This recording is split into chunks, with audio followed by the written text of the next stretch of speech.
Great to have you, folks. 800-282-2882. When and if we get to the phones.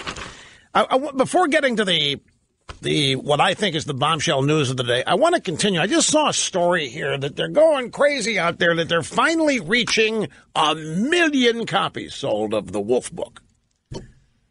And I'm thinking, it's amazing how publishing has changed. I've written 2 books. 1992 and 1993/4. Both of those books sold 2.5 million. The second one sold 2.5 million in 5 weeks. The first book was number 1 on the New York Times list for 54 weeks because the publisher had no idea how it was going to sell, so they kept publishing to meet demand. Well, when the second one came out, the demand had been established, and the demand was for 2 million to flow off the shelves, and they did. In the first 4 weeks. So my 2 books, grand total 8.5, almost 9 million hardcover. That doesn't count paperback. And, of course, there were no e-books back then. But now they're doing handstands here because the Wolf Book has just now, they've had to go back and order a bunch of reprints. The hard copy is now 1 million. I think the e-book, tens of thousands of copies and so forth. I frankly would have thought the way they've been hyping this thing that it was way more than 1 million already. Now, I know it's not been out there but a week. And you know what the original print was 150,000.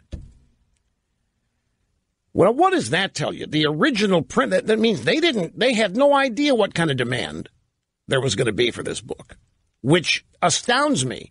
I would have thought they would have known they were sitting on a gold mine from the get-go. But that's 6 of one, half dozen of the other.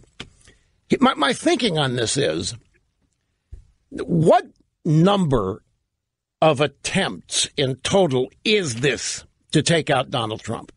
And how many of them prior to this one have worked? I mean, they've thrown everything they've got at Donald Trump, including the perhaps unconstitutional use of deep state administrative people in the intelligence community, such as Peter Strzok and these FBI people, now, as we know, leaking damaging data that was not even true to the media. For a year, every day, the Washington Post, the New York Times, CNN had some bombshell proving collusion between Trump and Russia, except every story mentioned in a little tiny sentence near the end, no evidence has yet been found for the claims. And there isn't any evidence today that there was any collusion, because there wasn't any collusion. Now the Wolf Book is out, and it says that Trump didn't even want to win. Big theme. Trump, he didn't want to win. And Melania was crying on election night. She was so upset that they had won. Well, if Trump didn't want to win, then why the hell collude with Russia to steal the election? Number one. Number two, the book is now being demonstrated to be vastly devoid of facts. And all it is doing is recycling some of the earlier stuff that's been printed in the New York Times and the Washington Post. And its primary value is the media can now use it as a source authority rather than themselves. So the Wolf Book gives them the opportunity to expand the entire hit on Trump that this book represents and all the previous efforts that have come before it. Now, you remember the Access Hollywood video. The Washington Post had that video. It was an NBC show. NBC didn't release that video. The Washington Post did.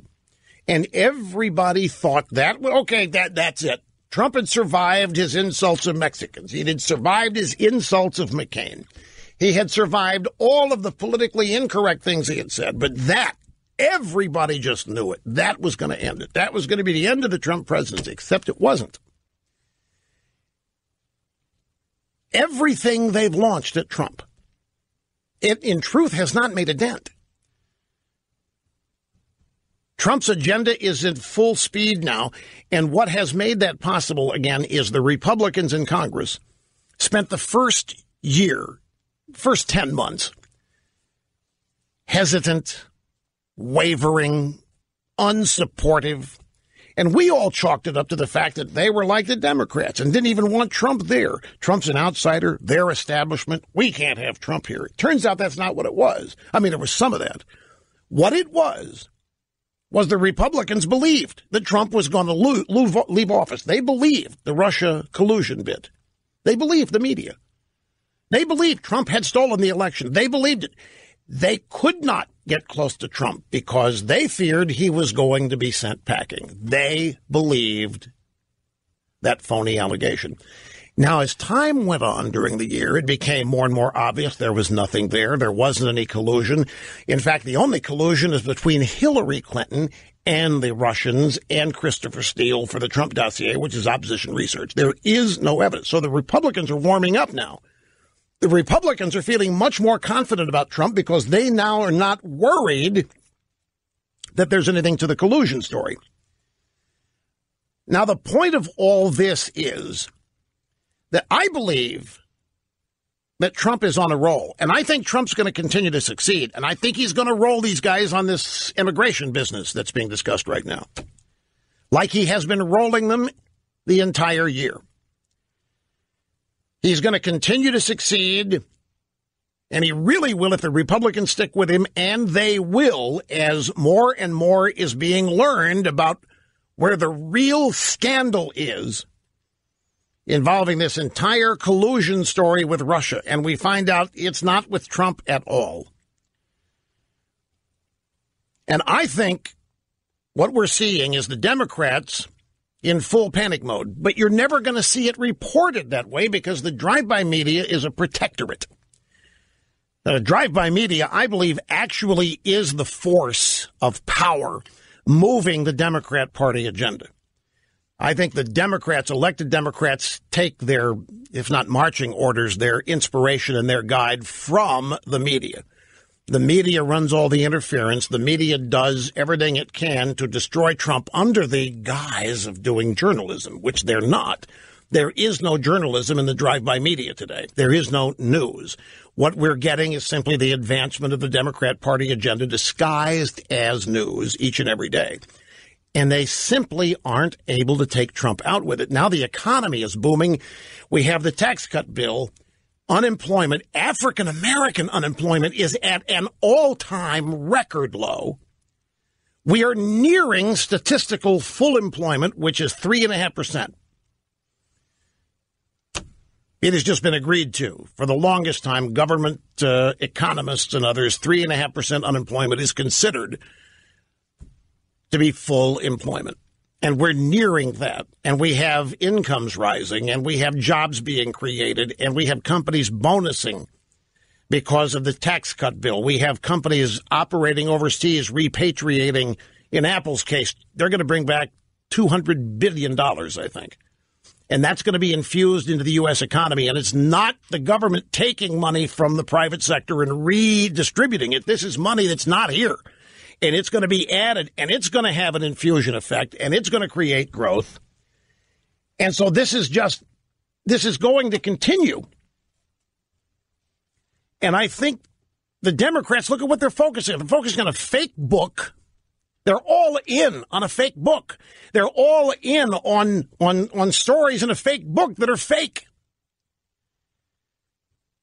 I think the fact that this book is selling so well may not be the great sign the Democrats think it is. Some of it certainly is going to be helpful. I mean, there's a contingent of Americans that hate Trump. I'm not denying that. But what it shows is the consuming interest in Trump people have. No matter what, he dominates the news day. He dominates the 24-hour news cycle each and every day. With whatever he does, he dominates it. They can't not cover him. They can't leave it alone. And as such, Trump benefits from a never-ending focus of attention, which he happens to like. A lot of other people in public life don't like this kind of attention, but he does. And he uses it.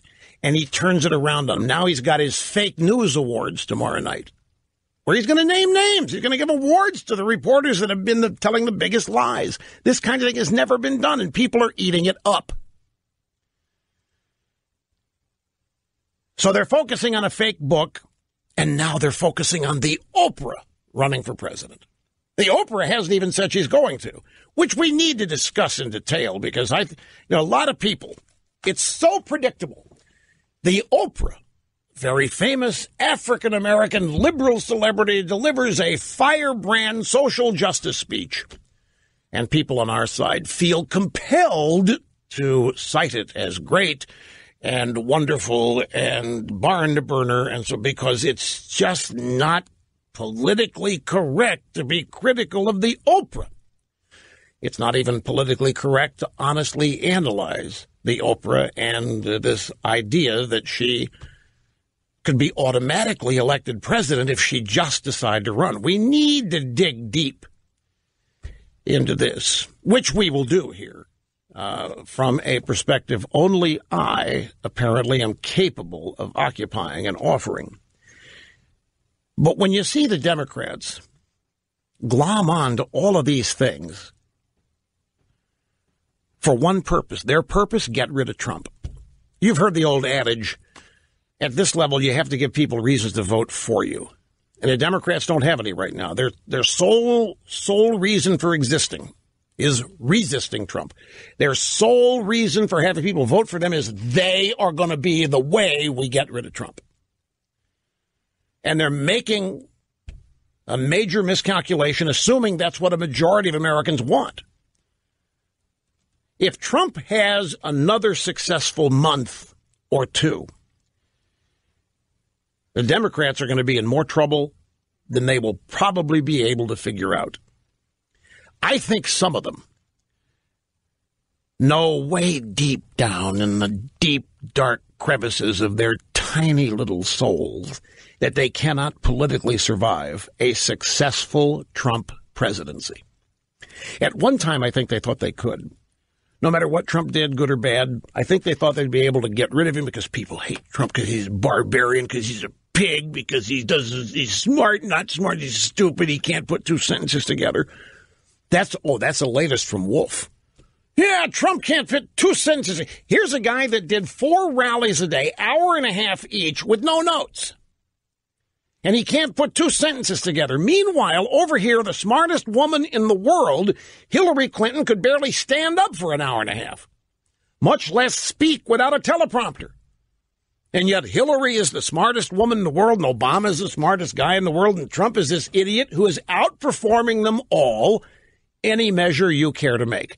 And I think there's some Democrats deep down very aware of this.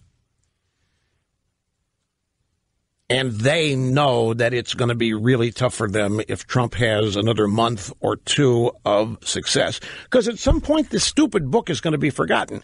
Everything has a lifespan except Trump. Trump's always going to be there. And these people are going to, the Wolf book's going to die down. It's going to fade away. And they're going to have to come up with some replacement for it. The Russia investigation, toodaloo, fading away, not much there. And now Wolf is saying, well, maybe. Everybody in the White House says there wasn't any collusion. Wolf is saying this, but everybody in the White House he spoke, there's no collusion. But then Wolf says, if they ever start looking at Trump's finances, it's over. Well, okay, add that to the list. For the last 3 years, they've been telling us if we ever get deep down and discover what Trump's been doing here or there, he's gone. And yet, it's like spitballs at a battleship. It just isn't having much effect. Quick time out. Much more straight ahead when we get back.